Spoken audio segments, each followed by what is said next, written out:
MZTV. I'm not saying for sure. I'm not saying for sure that the Antichrist wears boxer shorts.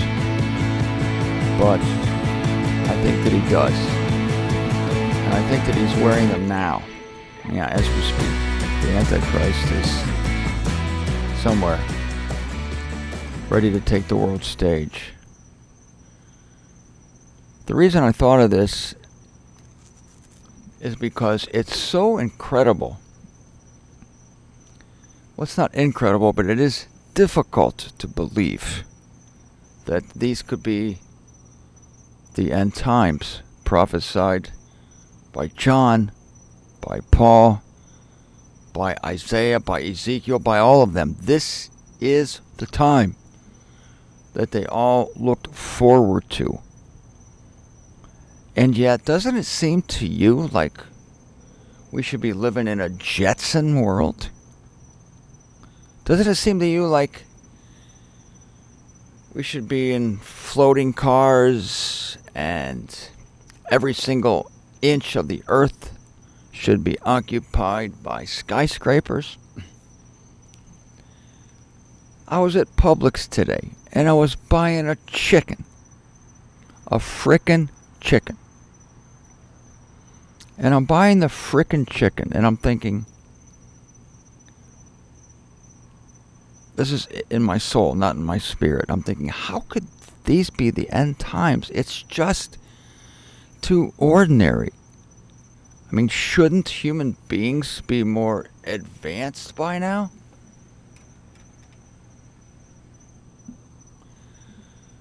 Shouldn't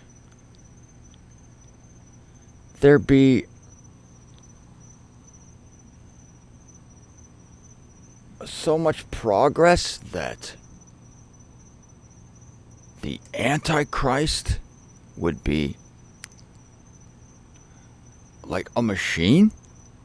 The Antichrist should be this technological contraption, almost like a robot. But no, the Antichrist wears boxer shorts. It's so incredible. This is why so many people can't believe that we're in the end times. I mean, but the difference between these times and other times is technology. But this technology has not afforded us floating cars. But this is what it has afforded us. The electronic transfer of money. Because it is the consolidation of wealth, the easy consolidation of wealth that will mark the power and the authority of the beast. The power and authority of the beast rests on money. And never before in the history of the world has money been so easy to consolidate. And that's not all. That's not all.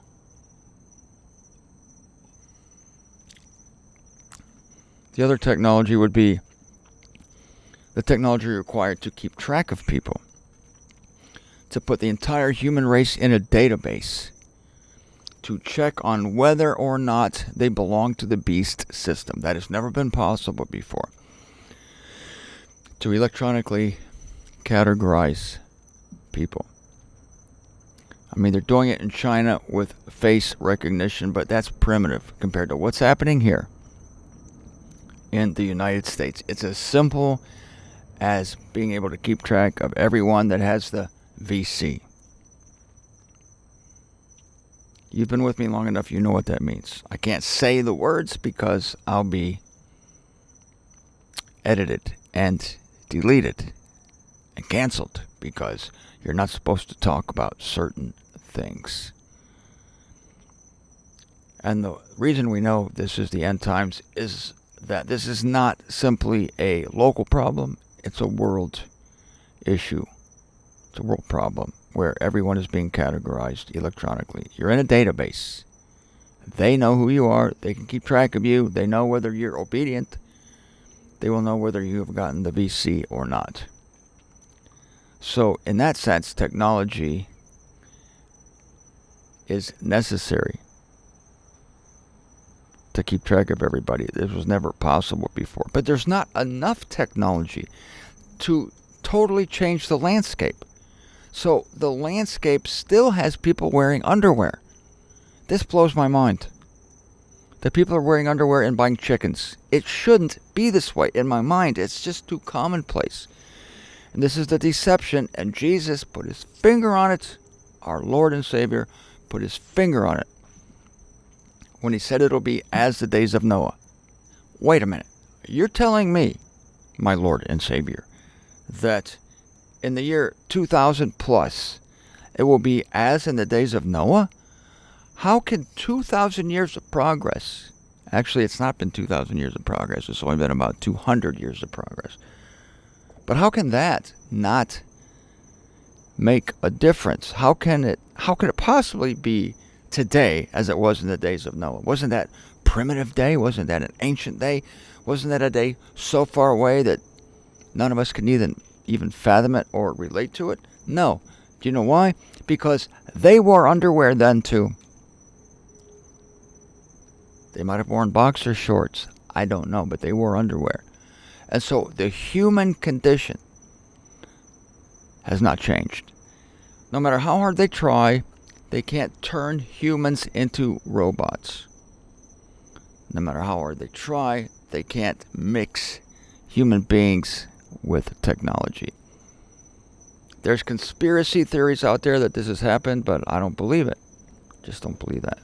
They want to. They're trying to. But they won't because of what Jesus said. As in the days of Noah, so shall it be in the days of the coming of the Son of Man. It's similar in that humanity is humanity. And this is the stumbling block for many people to understand that we are living in the days prophesied by John. It's really humiliating when you think about it, that we're still wearing underwear. It's really humiliating.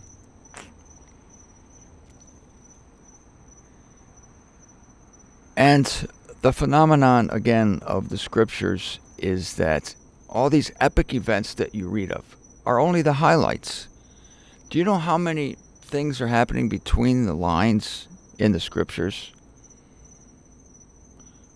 We think of the old days, we think of the Roman days, the Roman Empire, it's just these cruel, horrible, terrible days. And it was a cruel culture, yes. It was a culture that crucified people and crucified the Son of God.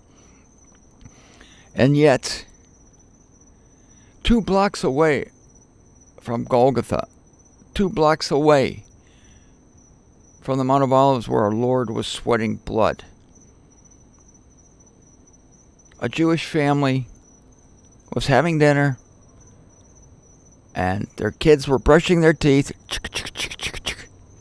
just like kids do today, and life carried on as it always does. That hasn't changed. That's the humiliating part. And when you think about it, the most epic thing in world history, the coming of Christ, the Messiah, the Savior of the world. Look what he did. Was that technical enough for you? Saving the world, despoiling sovereignties and authorities among the celestials. I believe they're probably technically advanced. And it happened during a time in history where people were going around on horse carts, riding their donkeys. And this thing happened that was so technologically advanced. Now see, I look at technology not just in the sense of machinery, of metal, of nuts and bolts, but because that's really not technology.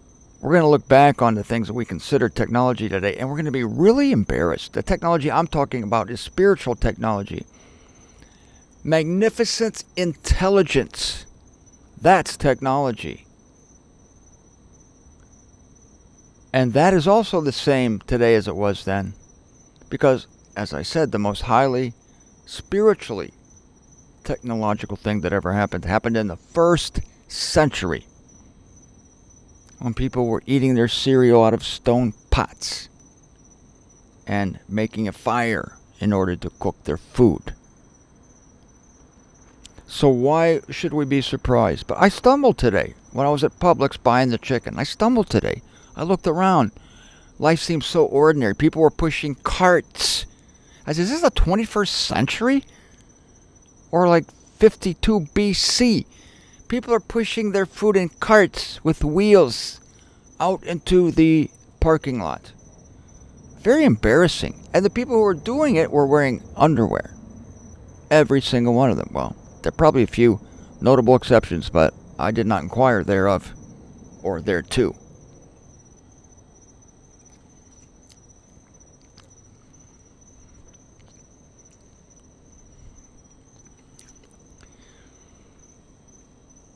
And so, here I am. I'm sitting outside in a fairly significant city in the United States, Fort Lauderdale. Downtown is like a mile and a half that way. Not inside my door, but that way. Once in a while, when I make videos outside, you can hear the jets taking off out here. But I'm sitting in the still of night. Look at this. Look how quiet it is. And yet, what is happening among the celestials? What is happening in the spiritual world? What battles are being fought as I speak above? We know that the angel Gabriel was sent to inform Daniel of the times of Israel. And Gabriel was withstood by the prince of Persia. The prince of Persia was no earthly magnate or magistrate. No, the prince of Persia was a celestial being who withstood him.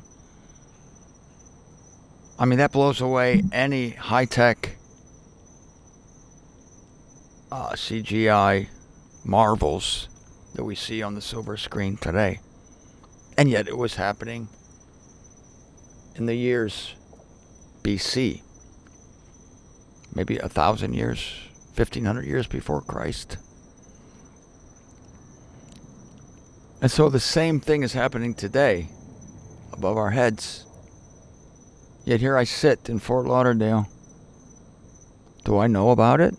Do I perceive it? No. But it's going on. And the game is on.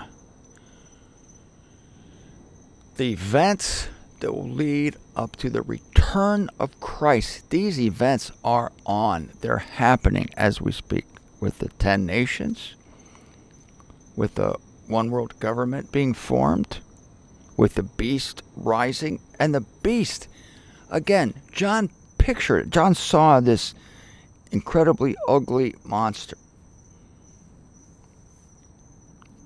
It was like a dragon. And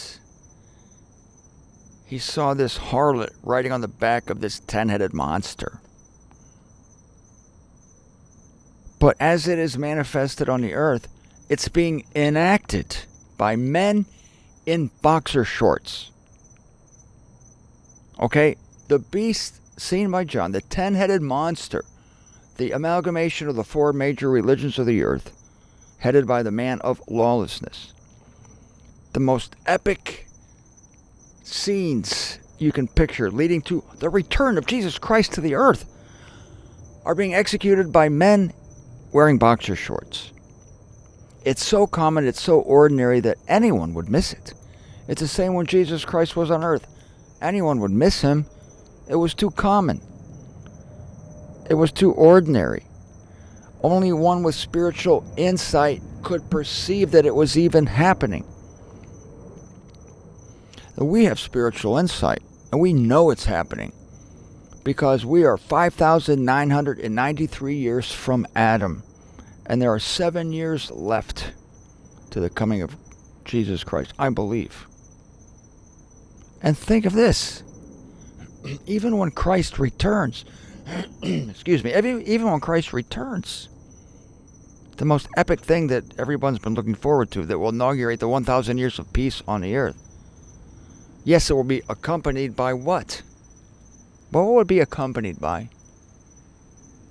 Strobe lights? Dolby sound? Surround sound? Laser show? No. It will be accompanied by lightning and thunder. Ladies and gentlemen, lightning and thunder have been around since the recreation of the earth in Genesis. How ancient are these things? And yet these things are the things that endure. And these things will announce the coming of Christ. And he'll descend from the heavens. And he will come among his holy ones. Not with, among. That's a big mistranslation there. He will come among his holy ones. They will be waiting for him. It's not like he's coming down with his holy ones. It's a mistranslation. It's a mistranslation. People think that we, the body of Christ, the only ones who will be made immortal at that time, will be coming with Christ. I mean, we might. But the translation is he's coming among the holy ones. The holy ones on the earth at that time will be the 144,000 in the vast throng. They will be waiting for him. Just a sea of people as he descends in their midst. With great signs, great wonders. And what do the trials, what do the bowls and the thunders, the scrolls of Revelation contain? Natural things. The water turns to blood, hailstones, the sun is darkened, then it scorches, the locusts coming out of the submerged chaos, all natural things, but supernaturally controlled. The coming of Christ and the tribulation preceding it, there's no tanks involved. There's no lasers. There's no sharks with laser beams on their heads. It's things that have existed since the dawn of the eonian times. This is why, in spite of the fact that people were buying chicken today at Publix and pushing it in carts, this is why that in no way precludes the fact that these are the times of the end, and we're very, very near the return of Christ.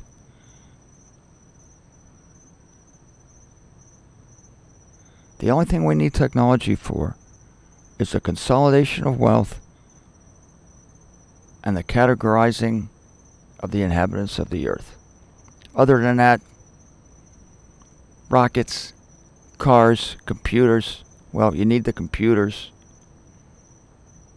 to consolidate the wealth. You need the computers to track human beings and categorize them and know whether or not they belong to the beast system. But other than that,